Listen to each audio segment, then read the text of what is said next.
Hello and welcome to another episode of the Backbone Zone. My name is Tyson Jones Penny, and today on the show we have Ross D. Lavender. Ross has made it his life's work to document Australian BMX history. He's got this incredible archive of parts and memorabilia from the history of Australian BMX. As well as that, he has documented important times throughout Australian BMX history. Incredible depth. I can't even begin to express how impressive it is that the work that he's done to capture and document Australian BMX. He has done one book called Transition, which is 40 years of Beenleigh BMX Park, which is still available on his website. I got to sit down with him and chat about BMX history in Australia, and man, it was just mind-blowing. It was so cool to talk to him about all the things that have happened in BMX history, and also just his experience with being able to document and capture it all. And it was a super fun conversation. Could have talked to him for ages. I really hope you enjoy this one. Please jump onto the website. Got new road crew tanks. If you're feeling hot like I am up in Bundaberg, then please jump on the website, grab one. But otherwise, sit back and enjoy this episode of the Backbone Zone. Ross. Hey. Nice to have you on, mate. Thanks for having me in your place. Thanks for coming. Awesome. I'm super excited. I'm so amazed, to be honest, straight away, seeing the archives that you have. But I guess for people that are watching or listening that don't know who you are, maybe we can just jump in with a bit of an introduction and you can let people know. Sure. My name's Ross. I run Unscene History out of Brisbane. Unscene is basically was designed to preserve and document the history of freestyle within Australia. There's two main sides to Unseen. One's basically the Australian freestyle timeline, which is that thing there, which is basically a 360-page document of like key events that have happened in freestyle history. And the second thing that you've just mentioned was the Australian BMX Freestyle Archive, which is a dedicated space for like all the historical items, whether it be frames, trophies, uniforms, documents, photographs, footage. All of that's just in the archives. But me personally, I got into BMX in '88.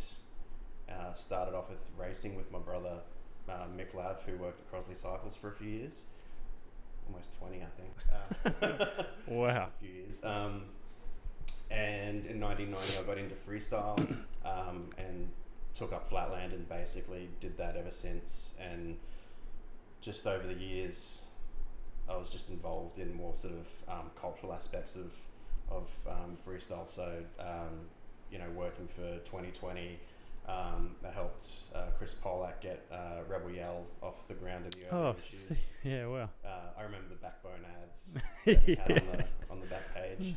And I did New Circle with Shane Badman, which was like Australia's first online Flatland store in Australia. Mm-hmm. And then in 2012 I started Unseen. So wow, yeah, dude, 12 years of Unseen. That's impressive, man. Yeah. So like, man, there's so much to even just ask you about just with your riding history. But let's talk about Flatland. So you obviously have a brother that you said raced. Yeah, so my brother Mick, he raced. He wanted to get into BMX racing, and he's a few years older. So because he took up BMX, I took up BMX, and we were sort of influenced by the movie Rad when that came out on VHS, and we raced for a couple of years. I wasn't a good racer. I just felt it was too aggressive, and there was just too many like politics in the sport, and freestyle just seemed right. And a friend of mine was into freestyle, so quit racing in 1990 and got a freestyle bike, a cheap Haro and second hand, and took up Flatland, and then like a year or two later my brother quit racing and then took up street riding and was rode street and dirt, and we all rode a bit of everything back then. Yeah. Oh, that's sick. And then what got you into just being predominantly Flatland? It was the guys I was hanging out with. So back then freestyle, like in the late 80s and early 90s, freestyle to me was just freestyle. You did basically everything. Yeah. Not that I was good at ramps or anything, but the local guy rode Flatland, and then his friends who were like the main Flatland scene in Brisbane. So I'd tag along, and before I knew it, I was basically being told, the next comp's coming up, you'll have to enter that, and you better start getting some routines together. And then from there it was working on specific tricks for competition stuff, I guess. Yeah. It's interesting, like for me, obviously I know Flatland exists and I watch it and things like that, but it's crazy that there's this like almost like this whole other world of BMX that happens that 95% of BMXers don't have any like interest in. It's just pretty crazy to me. Like it's almost like, I could probably just start doing Flatland and then find this completely new thing that like and then prolong BMX forever. Exactly. I mean, like back in the day, most people rode Flatland and they rode ramps, so it wasn't as specialized. And then as the 90s sort of came along, that's when people really started to specify their styles of riding. And I mean, like, because we had like local dirt jumps, just in the next suburb over here. We'd ride street, like I'd ride street with my brother. We'd ride concrete ramps and stuff, but Flatland just, I think it lent more towards my personality of being an introvert and just trying to figure out a trick on your own. Yeah, it seems pretty cerebral, the type of riding that Flatland is, So then, like the late 80s, we were just talking about this before we started. I started riding, I always say, December 1998. That's like the issue of BMX Plus that I got. 10 years prior to that is the late 80s, is a very different time. Maybe explain to me what the scene was like, what BMX was like in, obviously where you grew up. It was really DIY. Like back in 1998, we started seeing, there was the exposure of the X Games that was happening over in the States. We saw the introduction of the Planet X Games, which was the Australian version. So we started to see that riders were getting more sponsored. It was in the public eye. It was hitting a new boom. Like back in the 80s, there was the boom of the 80s, and then in the 90s there was a lull, and by 98 we started seeing that boom again.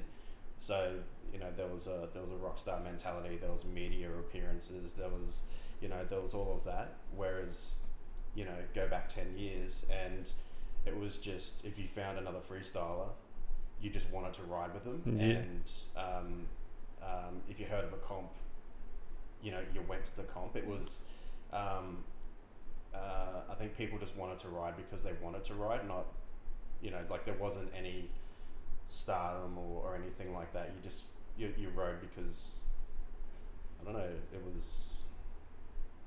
I guess it was in a purer form. Yeah, it's interesting to think about that. Like, I've never thought about the rock star mentality that you're talking about. Like, it's interesting to think that like maybe the introduction of that more mainstream world, X Games, Planet X Games, maybe brought about a completely different type of rider. Yeah, it was a different mindset as well. I think like when things got big over in the US, even in '98, we didn't have a lot of Australian riders going overseas. But we always, as an Australian scene, I guess we always aspired to be like the American riders or be a part of a broader community like that. And I think that through the media of like BMX videos, like props and all that sort of stuff, you just started seeing a lot more partying and a lot of those opportunities of like, you know, giving free shit and you know, the sponsorships and everything. And that's where I guess that rock star mentality sort of came in. Whereas, 10 years earlier, I guess that didn't exist because the scene in Australia was so isolated from the rest of the world that, we were just, I think there was just more focus on, just riding. It was just so it was just in its infancy. In some ways. Yeah. Whereas, 10 years had passed and we'd evolved to a point where we were basically at a very similar level of caliber of riding, like that would happen over in the States. Yeah. Probably just with with media coming through more and things like that, I guess. Yeah. It's really like the whole DIY thing is something that's super important to me with BMX, and I think that's part of the spirit or the soul of BMX. Like this whole DIY nature, and it's something that I've never really thought about that era of BMX, the late 90s, early 2000s era, being something that might not have contributed to the DIY ethos of BMX compared to that era that you had. Yeah. But the era that you had comes famously after the boom. Yeah. It's interesting to think about that sort of thing. It's weird. I mean, freestyle in Australia always had the DIY ethos from the get-go. So we didn't have, like in America, they had the American Freestyle Association. So they had a governing body, so to speak, that would regulate the competitions over in America. But in Australia, we didn't have anything like that. There were a couple of attempts, like in the early 80s, like around 85, 86.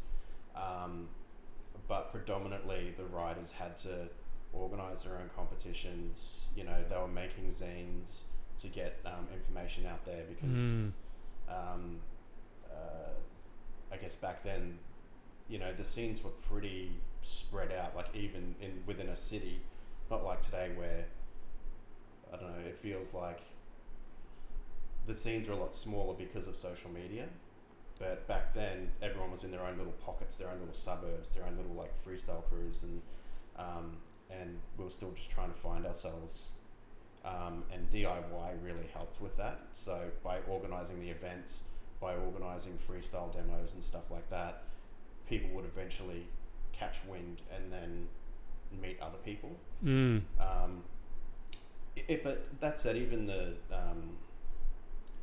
in '98.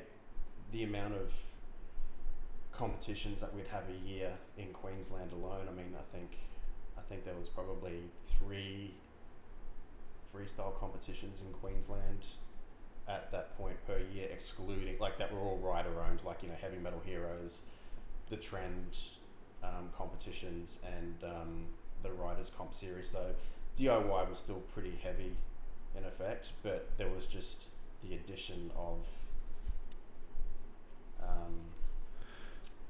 more of a corporate event.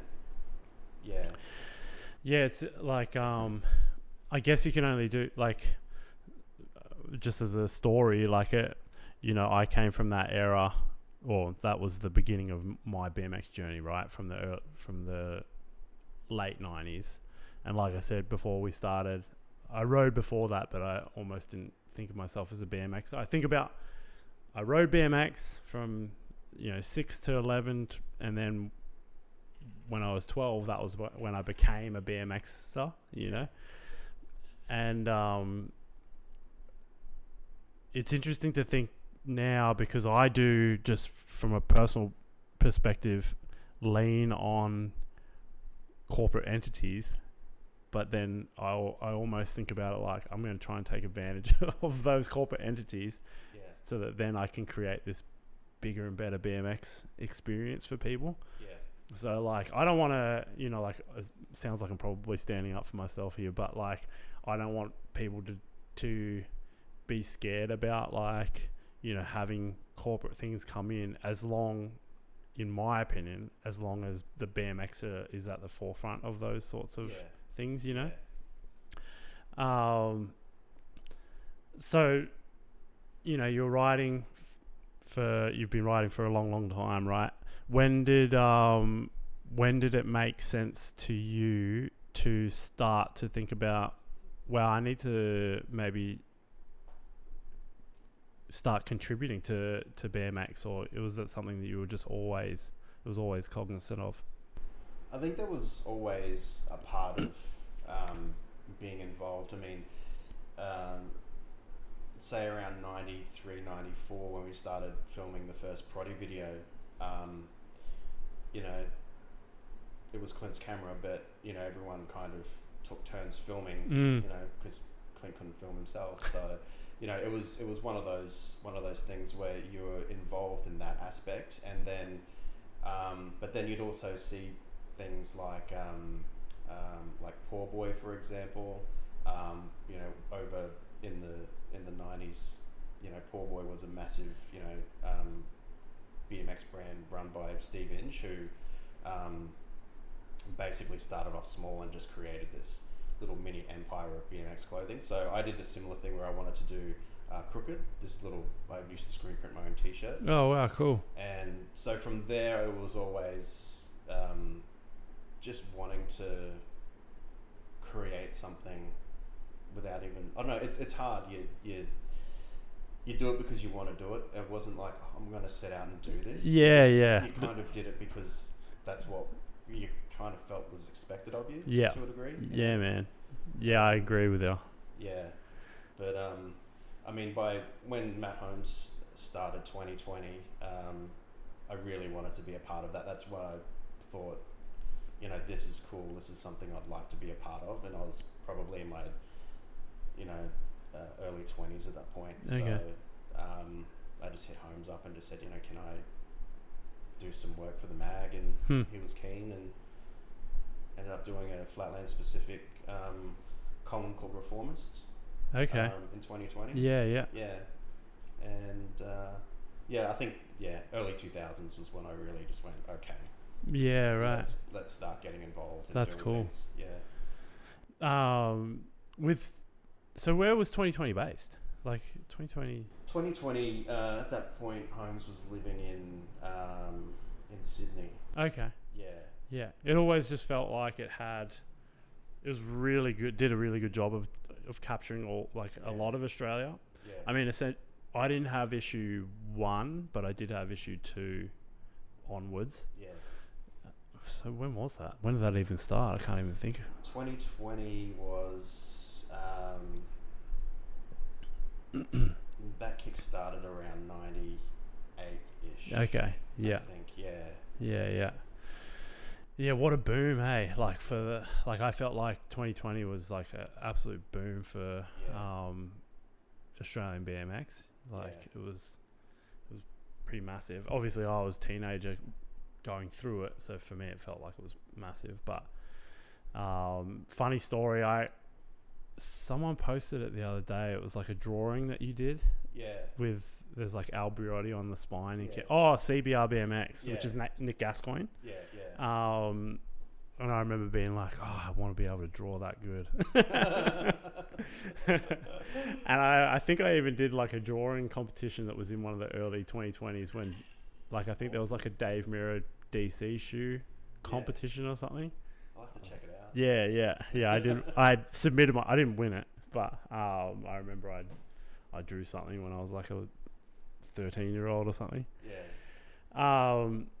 So you were working, and I mean Rebel Yell even, so you were working with 2020 for how long? I did 2020 for up until around 2005, and I ended up moving down to Melbourne.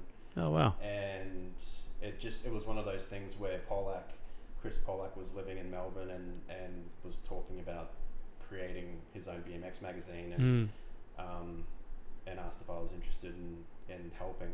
So yeah, and that was before, you know, Chris had the title Rebel Yell, and it was just a concept just of, I want to do like a high-end BMX magazine, and yeah, and we just used to hang out together quite a bit and just flesh out ideas, but yeah, and just helping Polak just create his baby, which was this magazine. And yeah, it's obviously this era that we're talking about is pretty much my my adolescence in BMX through to adulthood, but it felt like there was so much of that next level of I don't know, creating or something like that. But then speaking to you down in your archives just before, you sort of mentioned about how and just earlier we were talking about golden eras of BMX, and for you thought it was the late 80s. Maybe I guess I just want to talk. I love the DIY stuff in BMX, you know, and when I see this time before me, I don't have reference points of like what it was that was going on in BMX, you know, or I see it and I just get like enamored by it. I'm like, well, far out, this is so cool. But like, you know, talk to me about what was going on in that time period. Like, what was it that made it special? Did you see like a particular boom, or was there like a even with was there like particular types of music and freestyle elements that were going on? You know, we were talking down there in the archives, and one of the things that you said about BMX is that there's a lot of expression in skateboarding with like skateboard graphics and things like that. And I was saying to you that I feel like back in the 80s, it felt like people were more free to create, you know, and try different things. So whether I'm right or wrong, like that was sort of what I saw. I think so. I think back then that it was a lot of that has to do with the DIY aspect again, because we didn't have access to, like in the 80s, we'd get magazines, and the magazines would be, you know, a few months behind. So if it came out in February in the US, we probably wouldn't see it until like May or something. So there was this delay in getting magazines, and that was at a point where we didn't even see BMX videos at that point. So it was up to the writers to kind of, you know, like utilize what they had to create things. Like I think the golden era, the reason why I think the late 80s and the early 90s was kind of the golden era of BMX is because freestyle sort of found itself around 84, 85. Before then it was more trick riding. We hit this boom of the late 80s where there was freestyle shows everywhere. So it was just like a peak popularity of freestyle in Australia, where, you know, it was on like the Saturday morning kids TV shows that had, you know, freestyle competitions there. You'd see freestylers on, you know, on commercials, and, you know, when the era sort of changed in the late 80s and the early 90s, it kind of went through a recession, and the riders kind of went underground. So we went from this new sort of fang-dangled sport of like freestyle, and then to basically helmet laws coming in and people not wanting to know what freestyle is. They just thought they were just annoying kids on bikes. And I just think that such a rapid change over a few years really kind of tells a story of like the highs of freestyles and then the lows and going into that underground state. So that's kind of why I consider it, you know, a golden era. But, you know, but that said, just going off on a tangent with golden eras, I think that everyone will experience their own golden eras within their generation. And I think that's just because freestyle is so personal to everyone. But yeah, I think there was a lot more creativity in freestyle back then, but then I don't know, there was like when you look at frame design, for example, we hadn't really figured out what worked. Like, you know, so, and a lot of bike companies wanted to create frames that were, that looked different from their competitors. So that's why we started seeing some, you know, unusual frame designs and whatever else. But the artwork was pretty awesome. So I think partially it's a form of self-expression, but I think there was also the industry was dictating to the consumer, like the rider, what to buy and what what was cool and fashionable, I guess. If that makes sense. Yeah, it does make sense. I always say that people don't know what they want until like you tell them what they want. But yeah, it's interesting to think about, like, just that. I just love that, like, exploring and the creativity side of BMX, and I do think that, this is just my opinion, but I do think that it's kind of lost in some regard, maybe because people are a little bit more scared of the repercussions of what people think. I think so.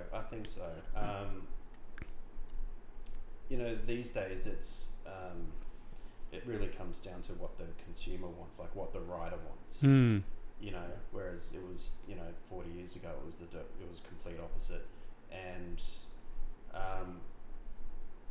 in some ways it's a little bit sad because you're losing some of that culture. I mean, you know, be creative, express yourself. We're individuals, you know, we're freestyle. Like freestyle, you know, we're not bound by anything. We can do whatever we want. So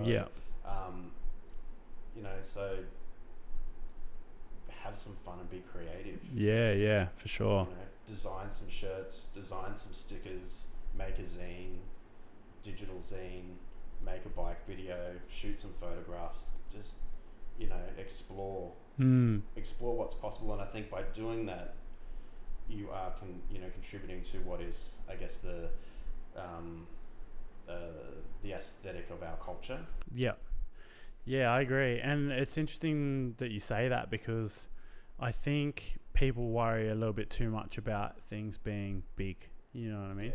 Like, things don't have to be big in order for it to have impact, especially within your scene. Like, you know, people might say, for example, you do a video and it might only have like 100 views or something like that. You might have impacted like 100 people like quite deeply with that, you know, with that video. Or you do a zine and you've put out 50 different copies or whatever of it, not 50 issues, but 50 copies of it, of a zine. Like, people cherish that stuff, you know. Like, I think it's important, and I think it's just important for obviously everyone, but especially for BMX to create, like you said, you know, you can express yourself through BMX, but it doesn't have to be through riding. It can be through, like, drawing, t-shirts, zines, whatever it is, events, you know. Not even event, like, events is a pretty serious word for jam, or you know, like getting together and riding. I think that it doesn't need to be as big as what people think. I think you just get out there and make it happen and just do it.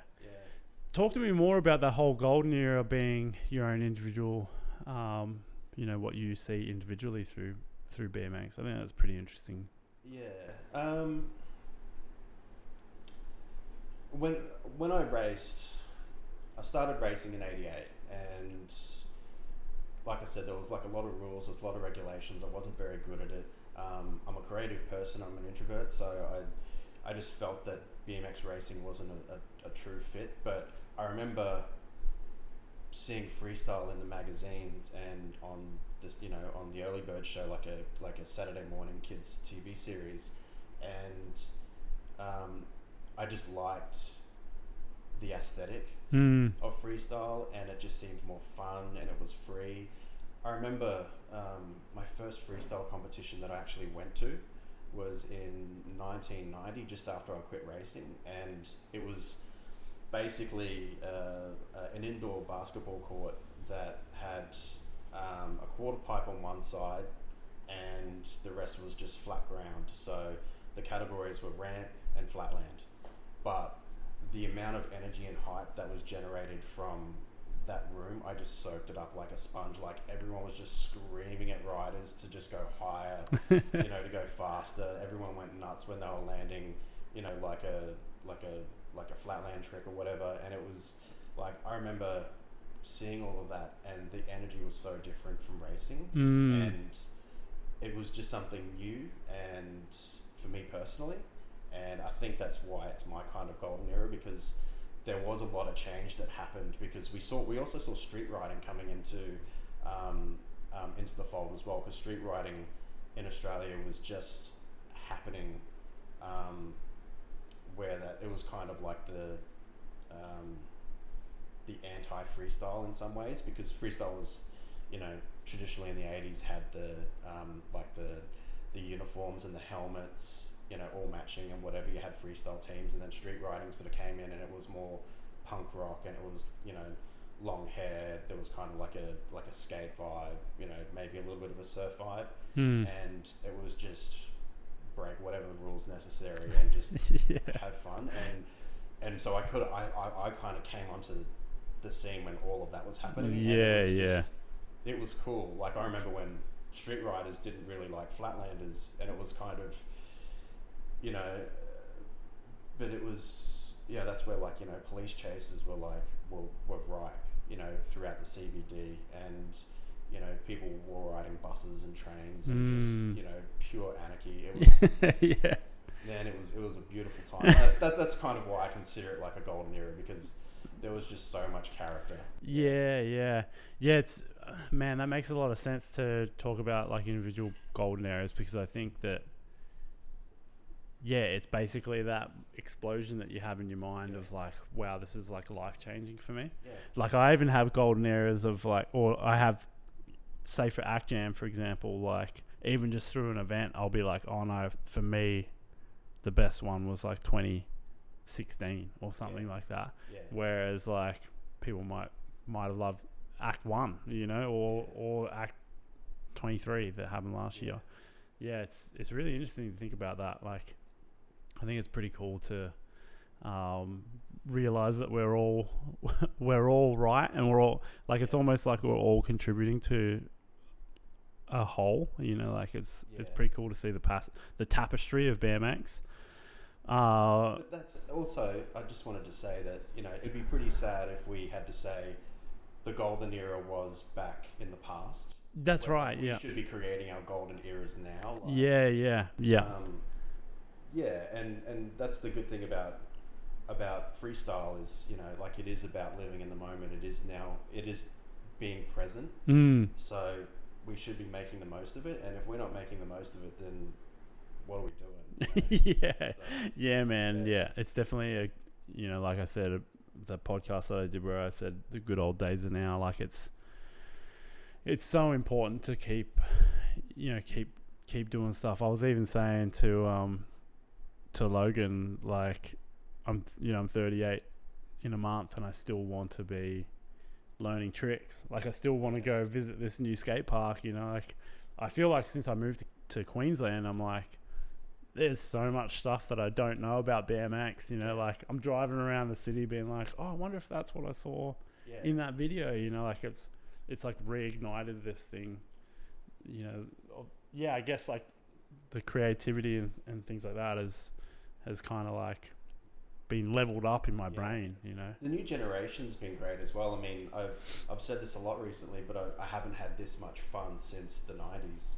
And like, I'm a Flatlander that's, you know, that goes to a skate park to ride Flatland, but, you know, but a lot of my older riding friends go there. But then the new generation of kids that are like, you know, 7, 8 and 9 and in their teens are riding there as well. And just the vibe that you're getting from everyone else, because they're learning and they're progressing, and you're sharing information and knowledge. But what you've just said about, it's almost like re-exploring things. I mean, you know, my level of riding is, you know, I'm just going back to basics these days and just having fun with it. But it's almost like I'm relearning it for the first time, because I'm thinking about the trick and thinking about different ways of how I can do it. And that just, again, it's that just makes it exciting all over again. Yeah. So to a degree, I mean, now could be like a new golden era for me, or whatever. Yeah. I know. It's just this sick journey. It's funny. I'm feeling like I'm on this like decline, or at least I was feeling like I was on this decline of riding. And as someone who has like, you know, been sponsored and all that sort of stuff, like it's a bit of a, oh man, I've got to somehow keep up with what I've been doing. And I used to ride way better in my early 30s than I am now. And now I've realized that like it doesn't matter. And I'm trying to reinvigorate that mindset of like, I used to go down to the skate park and just nibble around and just have fun with it. And lately I've been going to the skate park and be like, I need to try and produce. Like I need to try and like get back to where I was. And just recently it's been like a light bulb's gone off where I'm like, no, I just need to go and have fun with it. Like jib around, like muck around with some tricks that I haven't done forever. And yeah, it's funny how you just keep getting good feedback from BMX if you choose to have that. Did you feel that you had like, when you had to produce, did you feel that that you were constantly being watched, or that there was a pressure behind, you know, you as a rider and you to progress to stay, I guess, relevant? Yeah, I mean, like, to be honest, like, the whole sponsorship thing is an interesting one, because it's like, I've been lucky enough to have been sponsored for, you know, decades, since my mid-20s or something. And now it's like, I didn't... so say, for example, the We The People thing, right? Like, I've been riding for We The People since 2020, and I was 34. So I would have thought I thought to myself, far out, I'm like not riding I'm not riding to the level that I was. And then I kind of got like reinvigorated with like new sponsor, and it's like pretty cool and whatever. And then I got this signature frame. I'm like, I am not good enough compared to all these other riders that are out there to get a signature frame. But so I try to let that go, even though I think obviously I've got, I put this self-imposed like eyeballs are on me type thing. Yeah. But I've tried to like switch it to thinking like, oh, maybe I got sponsored because I offer a different thing, and like I can show a different world to BMX. Like one of the big things for me with just riding and the whole sponsorship thing is like, I've spoken about this with other people. It's just, I think it's almost like hard to get sponsored by just being good at BMX these days. Yeah. You kind of need to be a contributor. Yeah. Absolutely. And you can be a contributor by being a really good rider, but you can also, like, I think there's almost more benefit to contribute in other ways. Yeah, to the community, to the culture. Yeah, to the culture, to the, you know, there's things that other people, other things you can offer to other people. Like, for example, the way that BMX is so big, and now we've got riders like you and I, you know, you're 45, I'm 37. There's riders that are older than us. There's certainly riders that are younger than us, but there's this like whole gamut of riders now. Whereas when you were first got riding in 88, it's not like you could look up and see, oh, there's all those like 50-year-old BMXers that are still in it. Yeah. You know, there's probably dudes in their mid-20s were probably considered like these grandfathers. They were old riders. Yeah. And now there's this world where it's like, oh, maybe I can mean something. I know it sounds like a weird sponsorship thing, but like maybe I can mean something to these dudes that are in their 30s that kind of like are into BMX and into the type of riding that I'm into. And same for anyone, you know, like, and it's not just a sponsorship thing. It's almost like if you contribute to BMX in a positive way, then you are helping other people bolster why they still ride BMX, you know? Because I think we have a real problem with like people just leaving BMX, like, oh, I just don't ride anymore. Yeah. just for no real reason. Yeah. You know what I mean? Yeah. I don't want to see that happen.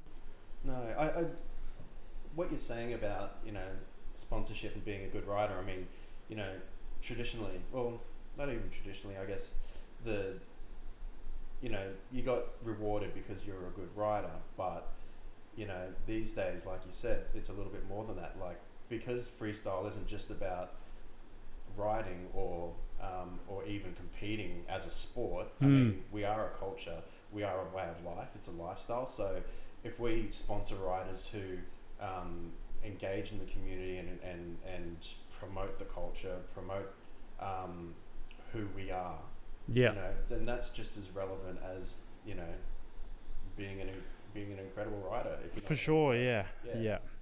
So being sponsored, like, I get it. Like, I think there's too much focus on he may not be the best rider in the world, but he's sponsored. Why is that? But it's like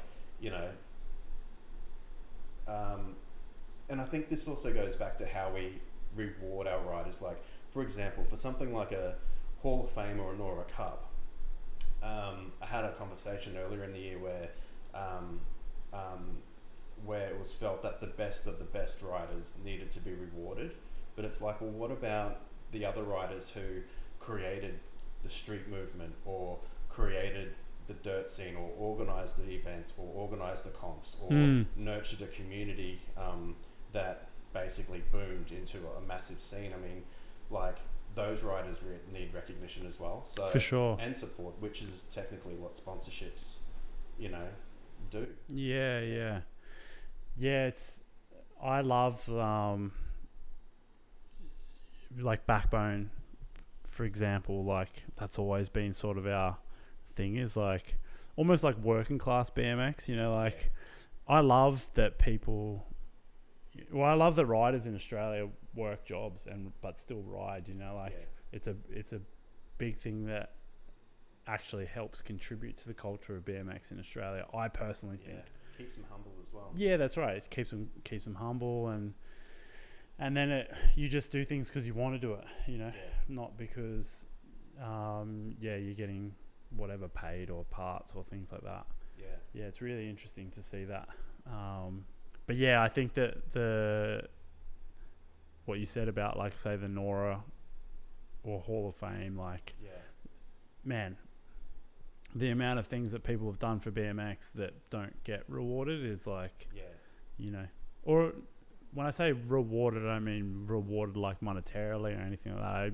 Even just recognition, we're talking about Ricky Keish, like, I see that guy now, when I was living in Canberra, and it's like, I don't know how to pay the respect that I feel like he deserves for like creating BMX in Canberra, essentially. So but I want to talk about this stuff. So speaking of capturing the scene, so you're working in magazines, all that sort of thing. Then a book just didn't come out of nowhere. So maybe just explain to me that sort of timeline of where you decided, like, I'm going to start to capture and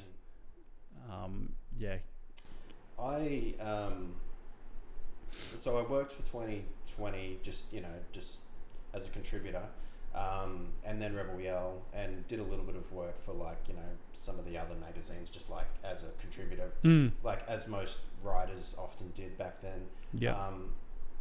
But a few years earlier than that, I lived in a house where one of the street riders was a writer. So he was into poetry. He wrote. He did one of the early zines called Session in Brisbane. Yeah, right. And he always used to say to me, the most important person to write about is yourself. And I think that kind of rubbed off a little bit with Unscene, where I'm not writing about myself, but I'm writing about my community. And I think going through and getting the taste of having your work published in print through 2020 and Rebel Yell, it seemed to me as a natural progression to create my own book.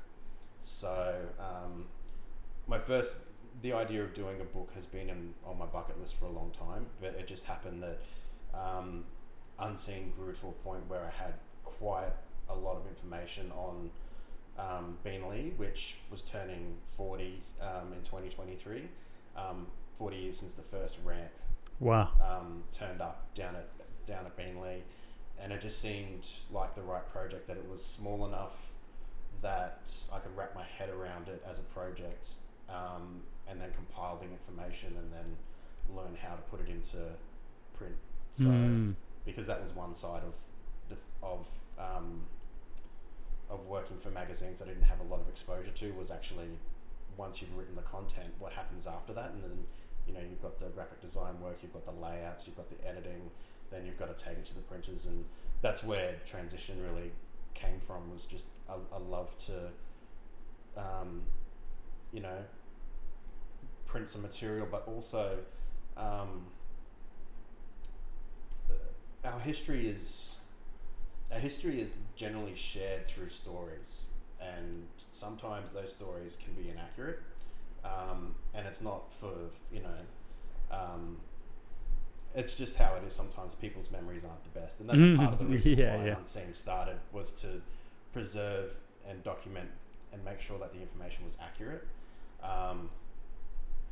So publishing my own book was my way of going, here is an accurate piece of BMX history that now lives in the National Archives, that now belongs in libraries, that people can look at and use as a legitimate reference piece of material for things like school assignments or whatever the case is. So that's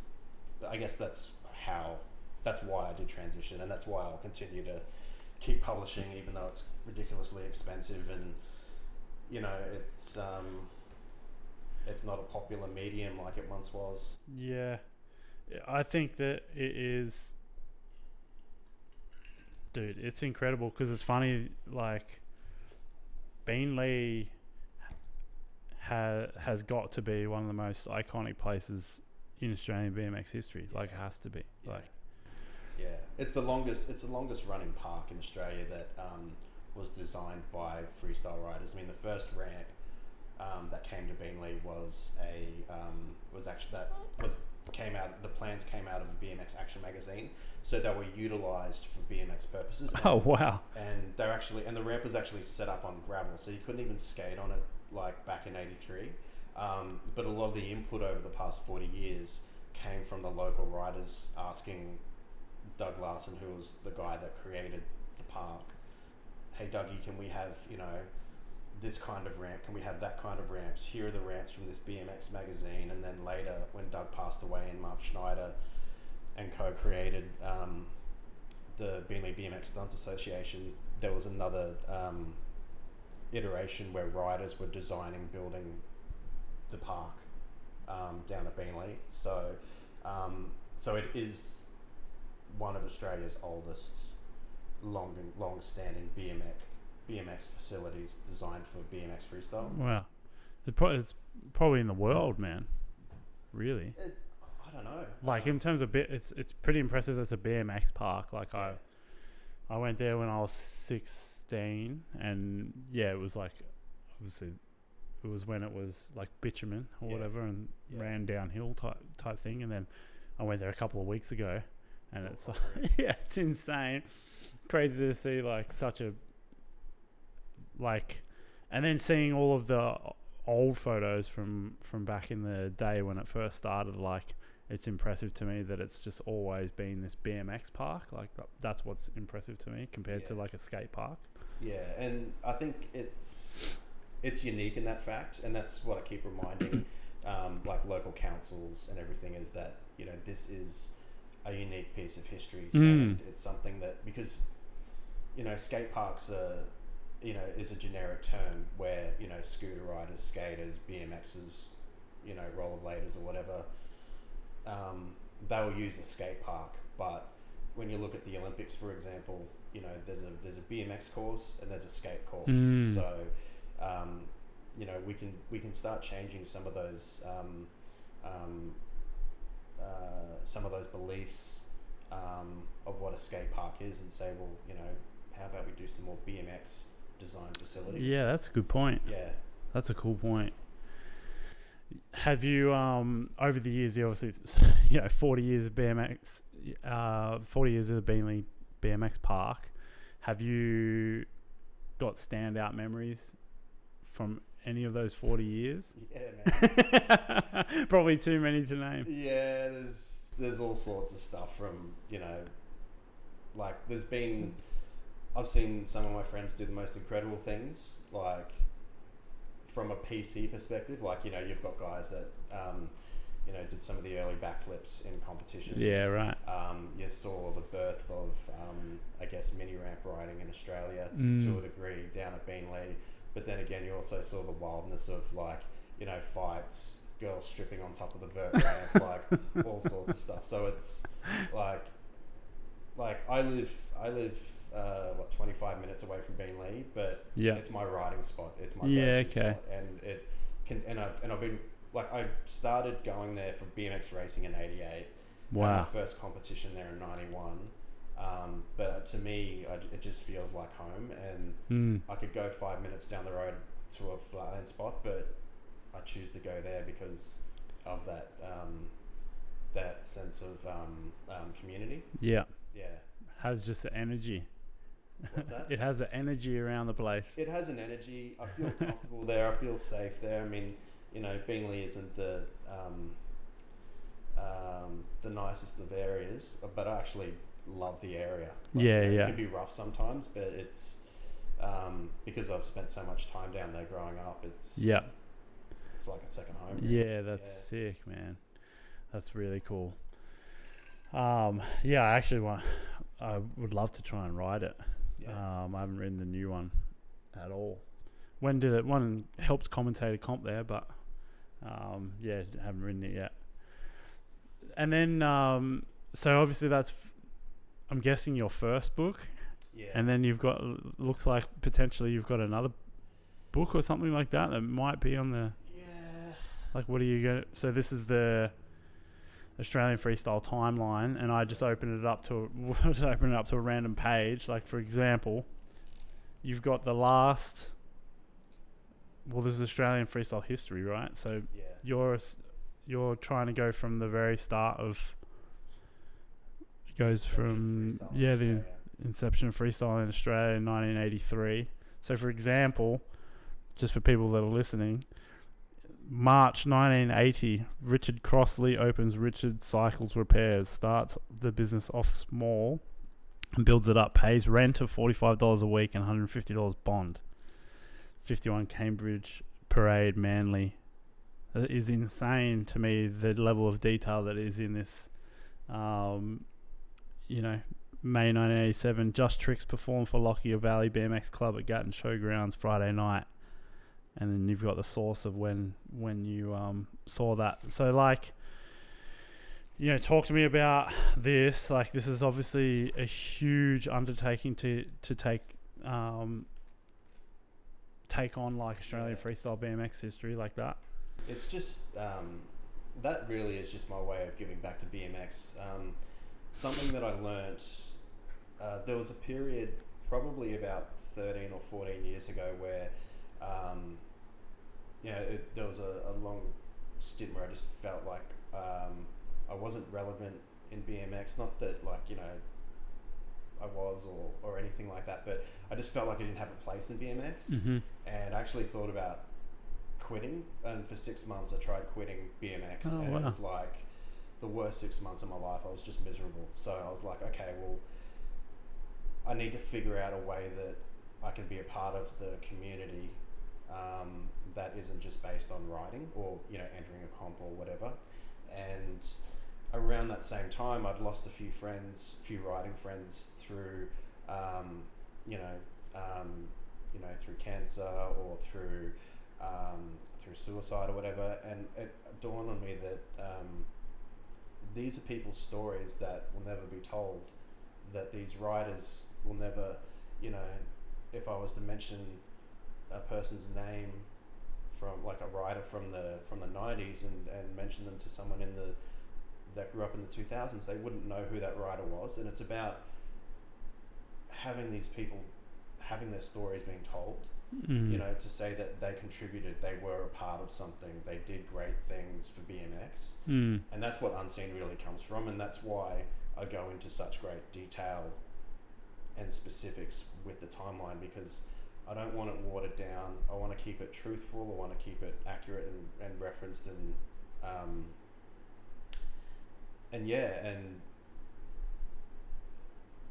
just make sure that everyone has had the opportunity to have their story be told, basically. But in terms of publishing that, I'm really not too sure.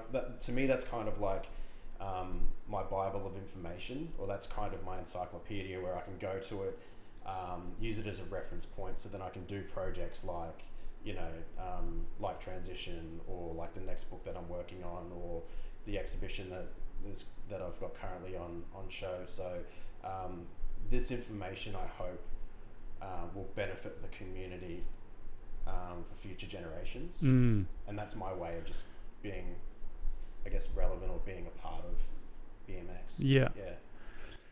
Man, it's that's super admirable to start with. But like, are you often revising this? Like, you know, how do you go about compiling this sort of information?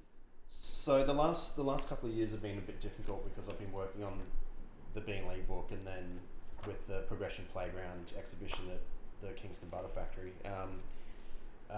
But this next 12 months, I'll be spending a lot of time going back and doing a lot of researching and adding into the timeline. So there was a period where every couple of months there'd be a new addition to that, and I haven't done that in probably the last 18 months. So the next 12 months, I'm just keen to just disappear for a while and just, you know, get my head down, and then just start adding more information in the timeline, because there's so much information that needs to be added.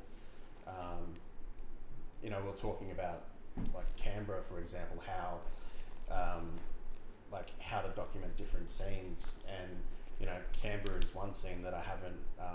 I've documented some of the comp history, but in terms of the riders and, you know, the community down there, like, you know, I need to do more of that. So, you know, that's potentially something I could be working on in the next, you know, 12, 18 months, is just start filling that up with more Canberra content. Yeah. And is that something where you are reaching out to other riders? Yeah.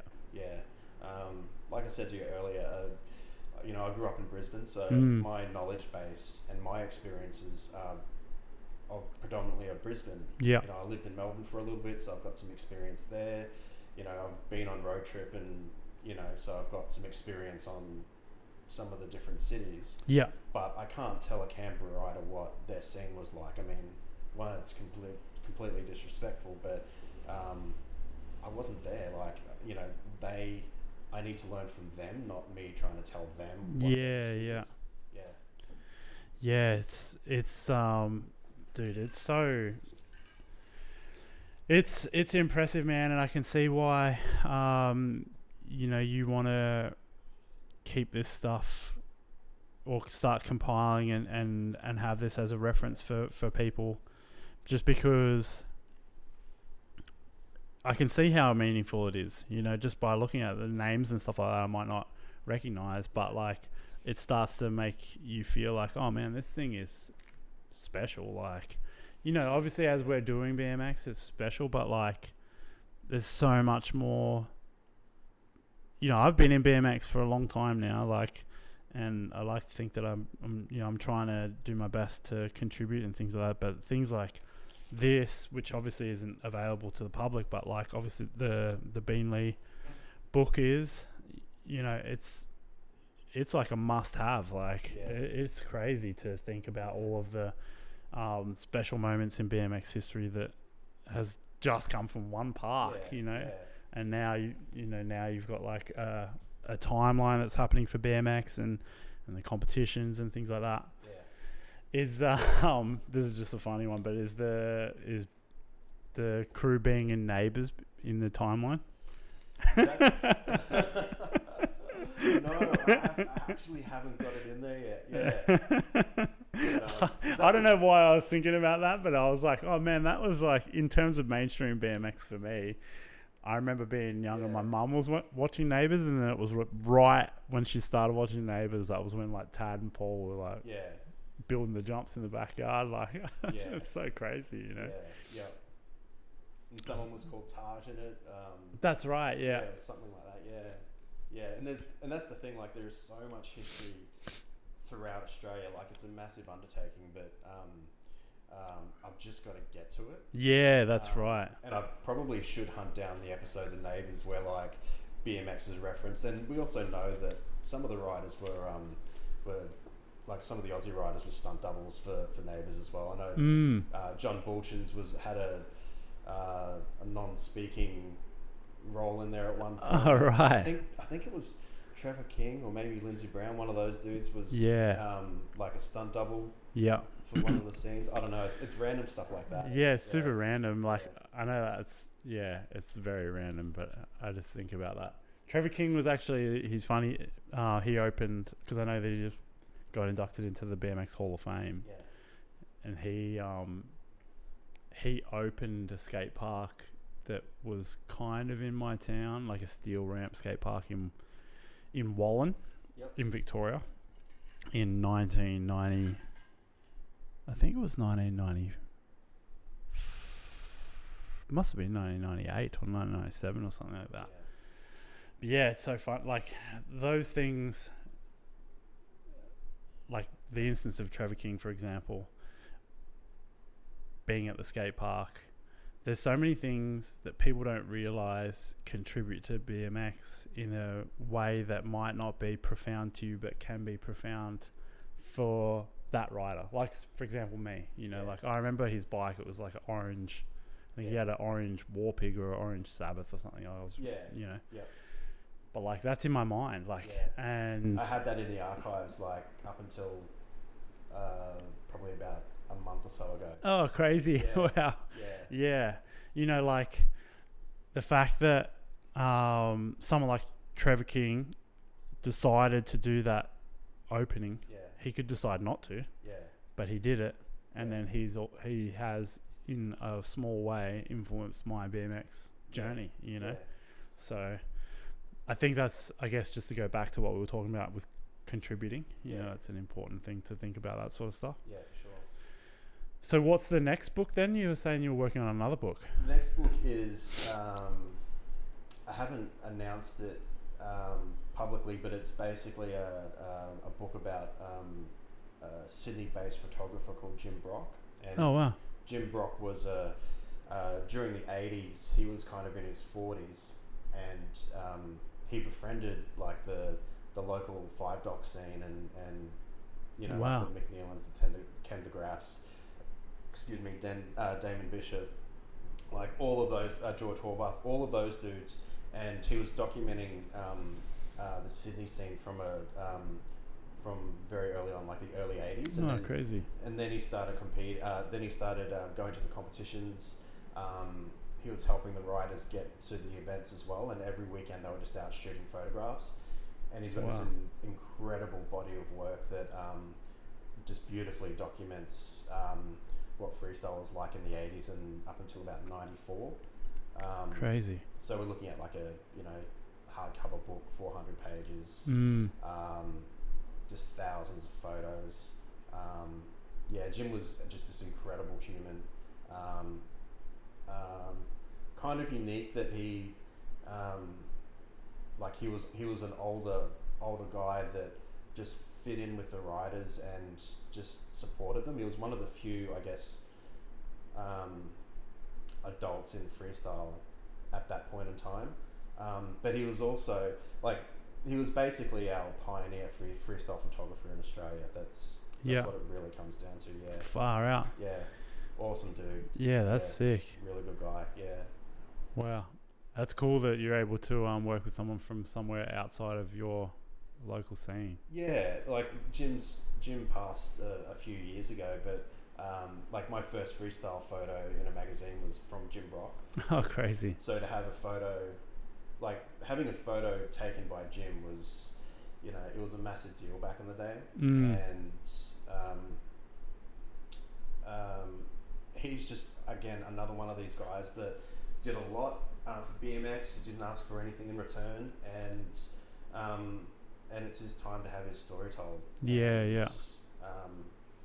So I'm excited to do it. The Sydney guys are really stoked because they absolutely like love Jim, and his estate is really excited about the project as well. Oh, cool. Yeah, that's super sick. So you came up with Unscene in 2012? Yeah. Where did you get the name from? I know that sounds pretty... That was basic. To and froing text messages with Luke Homino and Michael Canfield. Okay. About a name for the first exhibition I did for Unscene was in 2013. Oh, right. And I was looking for a name and I couldn't quite capture one, and Unscene just seemed like counterculture, like it was like a nod towards counterculture, like being against the grain. So, you know, we're not really a part of society. We're like, you know, we're against, like we're unsociety. But but also we're kind of not seen as well. So So Unseen is underground scene. That's another way of looking at it. Yeah. But that's you can give those guys credit to where the name came from. So it's a good name. It's funny. I get a lot of inspiration from a lot of my friends, and one of my friends, Remy Morton, he was actually talking about this on a different podcast, but he was talking about this podcast. Oh, it wasn't even a podcast. It was just an interview that someone was doing with Skepta, the rapper. Yeah. And he was saying, so Skepta was saying that he's not about scenes. Like he actually says, fuck the scene. Yeah. And I think that's a really interesting thing to think about. Like and that's something that we keep talking about is like the community and the culture. It's like, it's not like BMX. I feel like, of course we use the word scene all the time in BMX, but like really the overarching thing is like the community and the culture. Like, because I don't want people to feel like there's like, oh, you have to fit into a scene. Yeah. You know what I mean? If you ride BMX, you do. You like, regardless of what it is that you choose to do. Like, you know, like you might have your own like Flatland crew or whatever. Yeah. But like, if we hang out, like, boom, we're like part of the, you know, we're part of the scene together. Yeah. Yeah. So like, I think, you know, what Skepta was saying, like, not totally, it's very true, but it's also not. I want people to just feel like they're a part of the community. You know, like BMX is a sick community, but it doesn't matter what type of community, what type of riding it is that you do and things like that. Exactly. Yeah. I think Unseen, there's so many different interpretations. I mean, I never really thought about it as Unseen as, you know, anti-scene, because Unseen is really pro-scene. That's right. Yeah, but I guess it's, you know, it's... the is probably anti norms and society. That's right, and all that sort of stuff, and that's where the, you know, that street riding and I guess some of that late 80s, I guess punk rock ethos really sort of starts kicking in, where it's, you know, fuck conformity and just, you know, for sure. Yeah, I mean, that's like, that's the thing that we both, you and I, no doubt love about BMX. You know, that's what freestyle is. Exactly. You know, you kind of do whatever you want. Like, it's pretty sick in that way. So you've got an exhibition. We haven't even talked about your archives, really. So earlier, when I came to your house, you know, before we got started on this podcast, you've got an incredible archive of BMX history that, you know, you no doubt draw from to be able to add to the timelines, things like that. When did your decision to create an actual physical archive of BMX, like, when did that start? And then how has that been to compile that sort of stuff? You know, how do you do it? It's that's been a process. When I first did the Unscene the History of Brisbane Freestyle exhibition in 2013, people were loaning me a whole bunch of stuff, and then there was a point where people were just giving me their stuff as well. And so basically it started off in the spare room. There was just a cabinet full of photographs and just random stuff, like people gave me pegs or trophies or whatever, and then that just slowly grew. And as Unseen got bigger, I just started getting more donations and more loans, and I was buying more people's collections to kind of fill things out, because I needed the information and I needed the items to help me research the history. So so that really started 2012, 2013, and now it's I kind of, because this is all historical based, I can see a lot of the magazines and the footage, particularly VHS tapes and that sort of thing, they've got a lifespan, and so things need to get digitized. And so I started going down that route of, okay, well, what are the correct procedures of preserving this material? So one is, temperature controlled rooms, dehumidifiers, so making sure that the room doesn't get too hot, making sure that there's a fairly consistent temperature in the room, using things like the room's actually closed off, so there's no windows.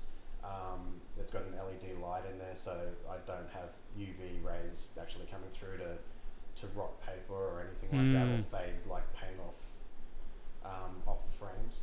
So so I've gone kind of down that rabbit hole of preservation, and all that's just self-taught. So now when things come into the archives, basically they get signed in, so they need to fill out basically a form to say, I'm donating or I'm permanently loaning this item to the archives.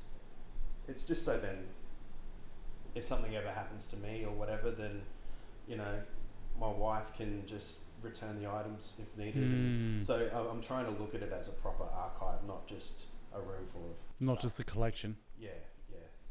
Yeah, man, because it is impressive. Like, it's amazing to see that level of detail and dedication to not just it's not just an old school collection or anything like that, because obviously there's newer stuff and whatnot. It's actually like a Australian BMX history lesson, and everything's catalogued as well. Most things in there are catalogued, so again it's a reference tool for me to access to do to fill in the timeline. So I need to know what I've got in there to help me with my research. It's hats off to you, man. It's impressive, dude. Like, I can't even believe the level of detail. So you've got an actual exhibition going on in Logan. Talk to me a little bit about how you got that going. So the transition book was partially funded through the Regional Arts Development Fund, which is I don't know if it's Australia based, but in Queensland you can access that kind of funding to help with arts and heritage projects. Okay. And I was eligible for some of that funding for the book, and just through my networking through there and attending like regular heritage meetings, just not BMX stuff, but I would attend heritage meetings within the city of Logan at the Kingston Butter Factory, and they, after the book was released, they approached me and asked if I wanted to do a BMX exhibition in there and co-curate that, or be a guest curator. So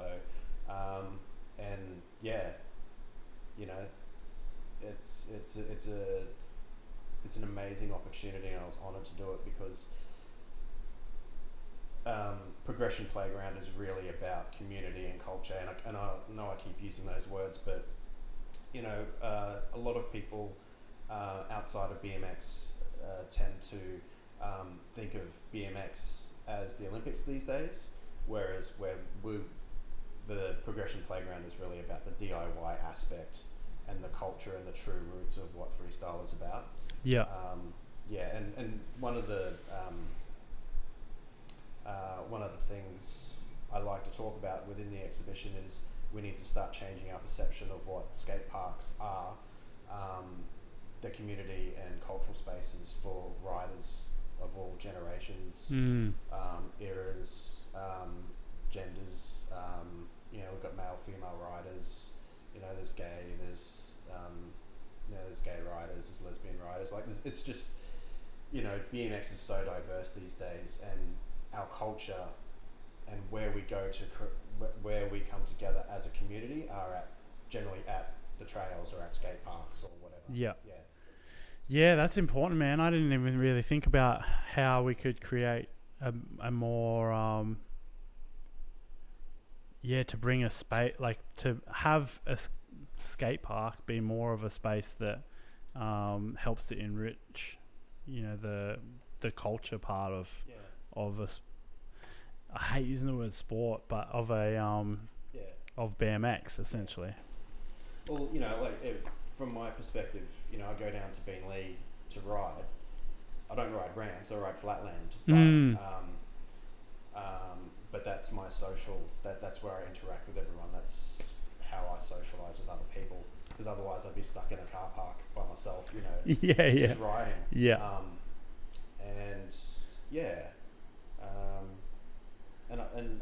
And again, talking about freestyle, it's not just it's just not a sport. It is also a way of life. It is a community and is a culture. So that's right. And it's changing those perceptions as well. And saying, hey, we're more than just random dudes riding kids' bikes. Yeah. It's so interesting to try and build an understanding of BMX, that's something that's become more and more important to me as time's gone on, and is just the power of BMX, and somehow being able to just harness and celebrate that, I think, is a really important part of BMX. And man, you're doing it with your efforts here. We were talking a little bit before about the BMX Hall of Fame and Nora Cup, and I figured we'd just talk about it here. But this year I'm trying to put on the first RDR awards, so Real Deal Rider Awards. Something that we briefly have spoken about, where you've been thinking about that idea, with Clint Miller. What do you think is important about just running something like that? Again, I think to me the most important thing is giving recognition to the riders that deserve it. And that is all generational, that's multi-generational. So, Nora Cup's focus is generally on, the best, the best riders at the moment. Yeah, that's right. The best video part. Yeah. Whatever the case may be.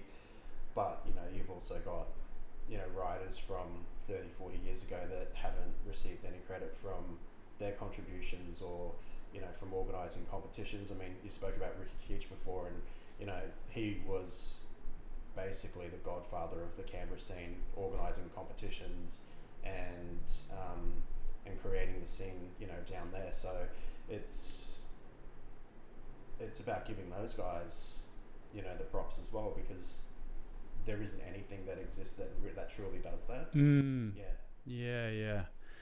I think that's a big part of it, and it's obviously just a journey for me to put this awards thing on. It's just, it needed to happen, obviously, and there's been this group think up in the ether. It's just I think that just pulling the trigger on it was something that needed to happen, and especially with Act Jam kind of being a pretty big event, I guess, that people come to from all over Australia. Just makes sense to run it there. It's it's due, it's time, and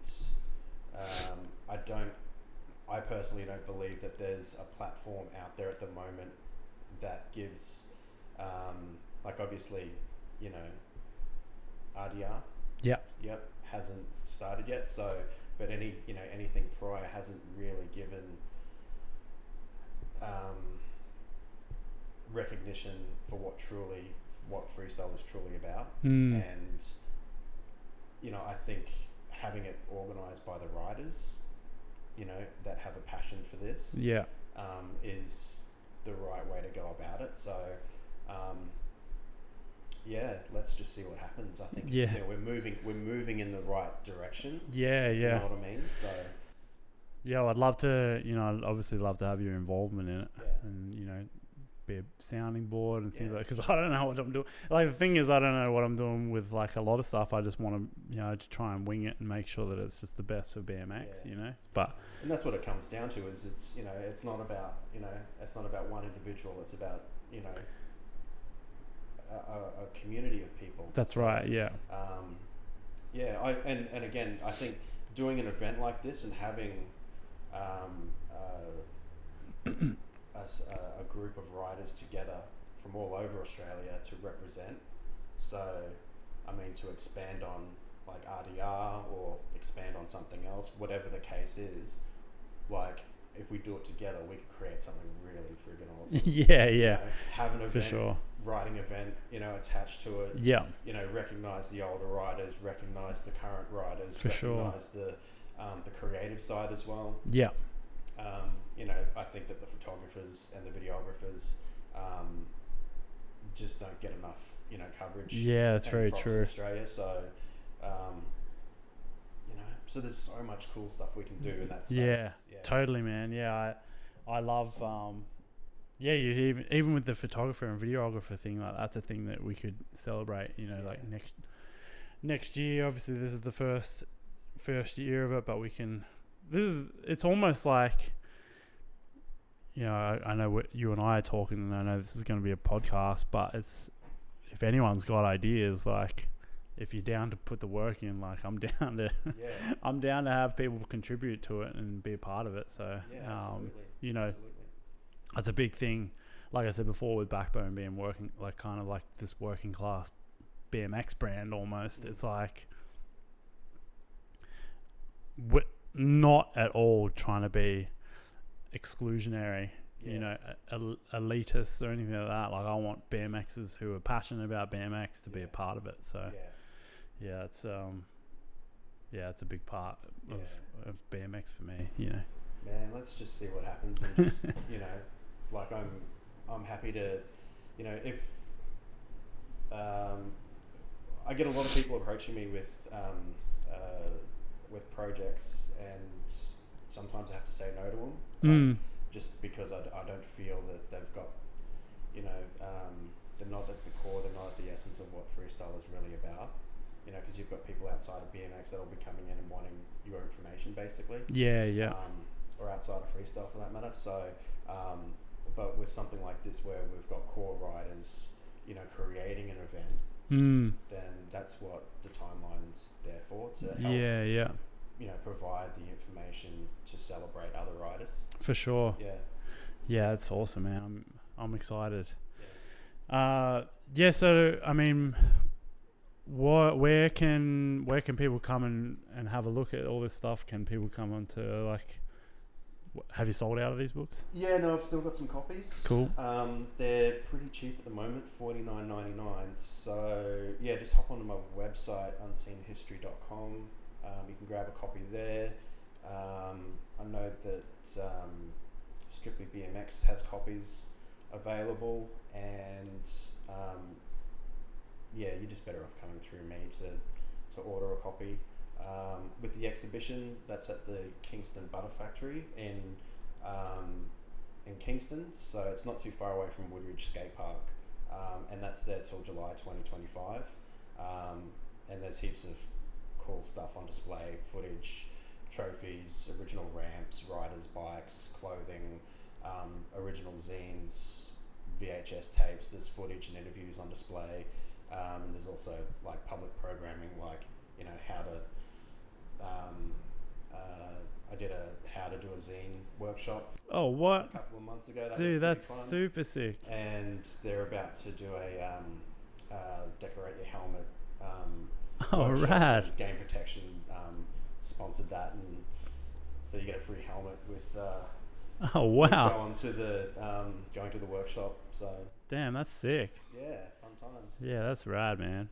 Yeah, well, on behalf of BMX, I want to say thanks for all of this stuff that you've been doing. It's an incredible, it's just an incredible achievement, and it's, man, the dedication involved in it is just next level, man. I'm Cheers. blown away, dude. It's so cool. So I don't know. You just do it because it's BMX. It's yeah, and it's fun. I love what I do. So yeah, yeah. cool, man. Any final words? What's your Instagram? Unseen BMX. Yeah, Unseen History. Unseen History. Yeah. Yep, there's a Facebook page. Cool. I'm not posting as much on Instagram at the moment, just Yep. because I'm spending more time behind the scenes doing the researching and doing all the I guess the work to build on the timelines and the book and all that sort of stuff. So Yep. I prefer to put my energy into less posting and more. Yeah. More. creating. Yeah. Yeah. Awesome, man. Well, yeah. Thanks for letting me have you on the podcast. Yeah, It's thank been you. This cool. is awesome. Yeah, stoked, man. Cheers. And yeah, we'll start working together on some cool stuff. Let's do it. Yeah, awesome, mate. Thank you. Cheers. Thanks.